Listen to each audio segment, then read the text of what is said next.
Everyone welcome to my channel. நம்ம இப்போ எங்கே போயிட்டுருக்கோம்னா மூணாருக்கு தான் கிளம்பிட்டுருக்கோம். போகும்போது எங்கள் சிஸ்டர் வந்து சாக்லேட் கொடுத்து அனுப்பிச்சாங்க.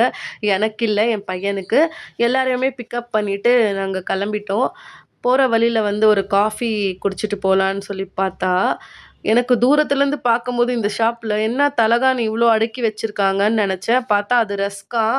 இது எல்லாமே ஹோல்சேல் சொன்னாங்க. ஆனால் ஹோல்சேல் மாதிரி தெரியல எனக்கு. சேம் ரேட்டாகவே கொடுத்துருந்தாங்க. நாங்கள் கொஞ்சம் ஸ்நாக்ஸ் வாங்கிட்டு அப்புறமா காஃபி குடிச்சு முடிச்சுட்டு மறுபடியும் நாங்கள் கிளம்பிட்டோம். கிளம்பி அங்கங்கே கொஞ்சம் கொஞ்சம் ரிலாக்ஸ் பண்ணிக்கிட்டோங்க. ஏன்னா எங்களால் சுத்தமாக முடியல.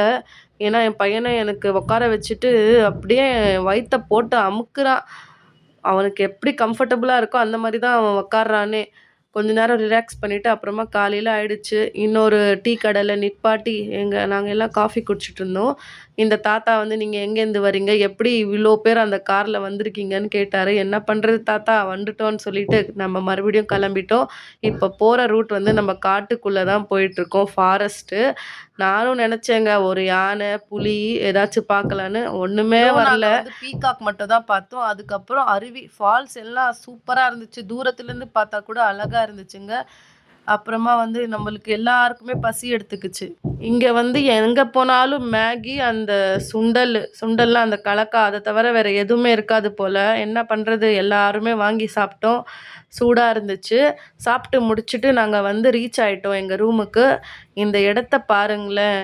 இந்த மாதிரி இடத்தையெல்லாம் அனுபவிக்கணும்னு சொல்லுவாங்கள்ல, எனக்கு ரொம்ப ஆசைங்க. எனக்கு இந்த மாதிரி இயற்கையை பார்க்கணும், இயற்கையோடையே வாழணும்னு சொல்லி. அவ்வளோ அழகாக இருந்துச்சு இந்த வீடு. எங்கள் சொந்த வீடு எப்படி இருக்கோ அதே மாதிரி தான் இருக்குது. ஒரு ரூம்ஸ் மாதிரியே எனக்கு தோணவே இல்லை. எங்கள் வீடு மாதிரியே தெரிஞ்சிச்சு எனக்கு. நாங்கள் வந்து கம்ஃபர்டபுளாக படுத்தோம். எந்த ஒரு டிஸ்டர்பன்ஸும் இல்லை. அந்த ஓனர் கூட நம்மக்கிட்ட நல்லா பழகுனாங்க. நம்மளுக்கு தேவையானது எல்லாமே பண்ணி கொடுத்தாங்க. இந்த ஹாட் வாட்டர் பிரச்சனை அந்த மாதிரி ஒன்றுமே இல்லை. எல்லாமே சூப்பராக இருந்துச்சு. அப்புறமா எங்கள் அக்கா வந்து அட்ரஸ் எல்லாம் ஃபில் பண்ணிட்டு இருந்தாங்க. ஃபில் பண்ணி முடித்த உடனே நாங்கள் ரெடி ஆகிட்டோம். வெளியே போகிறதுக்கு ரெடியாகி நாங்கள் கிளம்பிட்டோம். அப்புறமா இந்த கடை பற்றி சொல்லியே ஆகணும். சூப்பரான கடை. நம்மளுக்கு தேவையானது பார்த்து பார்த்து செஞ்சு கொடுக்குறாங்க இந்த அக்கா. செம்ம டேஸ்ட்டாக இருந்துச்சு. எதுலையுமே நான் குறை சொல்ல மாட்டேன். என் பையன் வந்து நல்லா சாப்பிட்டான். மூணாருக்கு போனீங்கன்னா கண்டிப்பாக இந்த கடையில் வந்து ட்ரை பண்ணுங்கள். ஃபுட்டெல்லாம் செம்மையாக இருக்கும். அந்த அக்கா கிட்ட சொன்னேன், நான் யூடியூப் சேனல் வச்சுருக்கேன். சொன்ன உடனே எங்கள் கடையை பிடிச்சி போடுங்கன்னு சொன்ன உடனே எனக்கு சந்தோஷமாயிடுச்சு. ஏன்னா நிறைய பேர் வந்து அலோவ் பண்ண மாட்டாங்க. எனக்கு பர்சனலாக எனக்கு அந்த கடையில் வந்து நான் நல்லா சாப்பிட்டோம். நம்ம சாப்பிட்டு முடிச்சுட்டு நாங்கள் கிளம்பிட்டோம். இன்னொரு இடத்துக்கு போயிருந்தோம். வீடியோ கண்டினியூ ஆகும், மிஸ் பண்ணாமல் பாருங்கள்.